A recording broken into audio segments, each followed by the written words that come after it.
Tatlong katao ang patay matapos mabangga ng pick-up ang tricycle sa San Fabian, Pangasinan.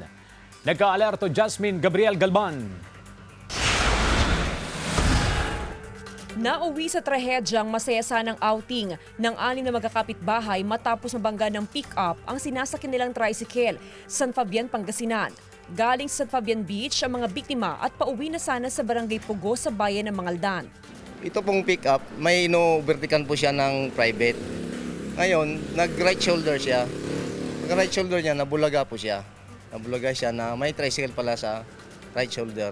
Sa lakas ng pagbangga, nayupi ang likurang bahagi ng tricycle habang wasak ang harapan ng pick-up. Patay ang 3 sakay ng tricycle. Tumanggi na magbigay ng pahayag ang 25 anyos na driver ng pick-up. Patay ang 67 anyos na barangay Tanod matapos maaksidente sa barangay Anolid, Mangaldan, Pangasinan.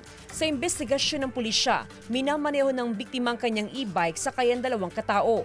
Patawid na sana sa National Highway ang e-bike nang mabangga ito ng paparating ng motorsiklo. Unfortunately po, at around 3 p.m. ng same day, ay binawian po ng buhay itong ating biktima na driver ng e-bike. So far po sa ngayon, ma'am, nagkaroon po sila ng pag-uusap at accordingly, magkakaroon po sila ng settlement sa insidente po na ito.